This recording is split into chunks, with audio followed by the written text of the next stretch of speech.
All right, welcome back to the Explainer. So for the last 9 chapters, we've really been digging into how smartphones are impacting different age groups, right?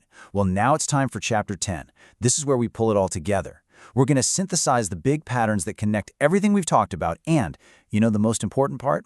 We're going to start looking at some real, tangible solutions.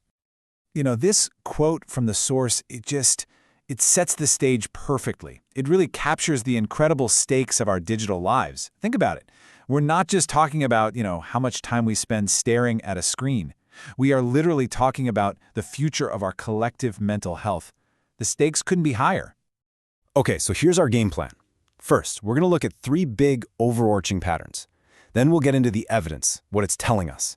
After that, we'll talk about forging a healthier path forward. And finally, a call for all of us to take action. So how in the world do we make sense of all of this? I mean, to really get a handle on the impact of these devices, we have to look deeper than just age. The source material makes it super clear that our experience is shaped by 3 really critical factors: our gender, our geography, and our culture. Think of these as the lenses that help bring the real problem into focus. Okay, so let's start with gender.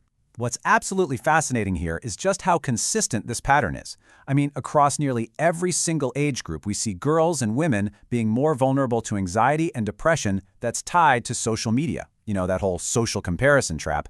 But for boys and men, it's a totally different story. They face a different set of risks. Things like gaming addiction, trouble with focus, and a much bigger risk of social isolation. So the takeaway here is huge. The risks are absolutely not the same for everyone. All right, next up, let's talk about the geographic divide, because this is a big one. If you're in a city, the problem is often sensory overload, right? Just this constant barrage of digital and physical noise. The upside, though, is you usually have better access to mental health services. But if you're in a rural area, the challenges are completely flipped on their head. You're dealing with social isolation, maybe spotty internet, which can cut you off from the good parts of tech and the help you might need. And that brings us to culture. You can see how this all starts to layer together. In what we call collectivist cultures, smartphones can actually ramp up the pressure from family obligations, that expectation that you're always available. Now, that can be a great source of support, but man, it can also be a ton of pressure. On the flip side, in individualist cultures, the focus is all on personal autonomy. And sure, that can mean more freedom, but it can also lead to more isolation and this intense pressure to build your personal brand online. Okay, so with those 3 patterns, gender, geography, and culture, in our minds, we can now look at the results. I mean, let's be real, we've been running a massive, uncontrolled experiment on our own brains for over a decade, and, well, the results are in. And frankly, they're pretty sobering.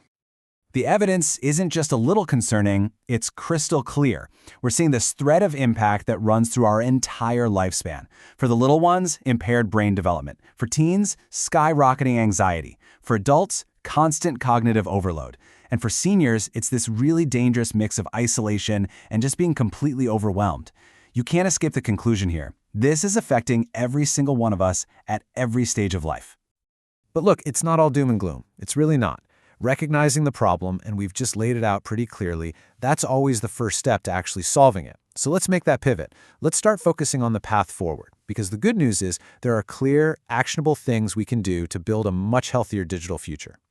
Now, the source material is adamant about this. A one-size-fits-all solution is just not going to cut it. So what do we need? First, we need tailored guidelines that actually make sense for different ages and genders. Second, we need real digital literacy. And I'm not just talking about knowing how to use an app, I mean understanding how the app is designed to use us. Third, we have to set firm, non-negotiable boundaries. Things like phone-free bedrooms for kids. And finally, we absolutely 100% have to expand access to mental health support, especially for communities that don't have it.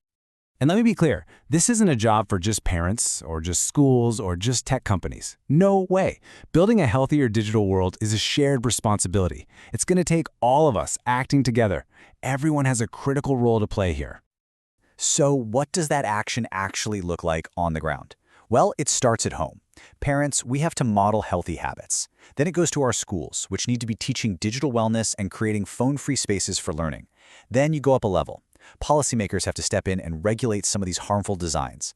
That puts the pressure on the tech companies to finally prioritize our well-being over just keeping us hooked.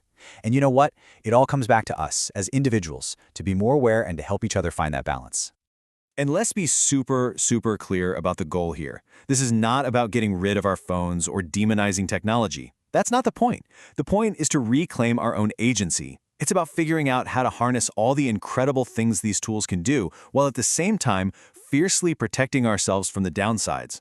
It's about making sure our technology works for us and not the other way around. And that leaves us with this final, incredibly powerful question from the source. Because this technology, it's only going to get more persuasive, more tangled up in every part of our lives. So the real challenge, it isn't the tech. The real challenge is for us. Are we going to develop the individual wisdom and the collective will to use it wisely, or are we just going to let it keep using us? That's really the question this whole thing leaves us with, for all of us to answer.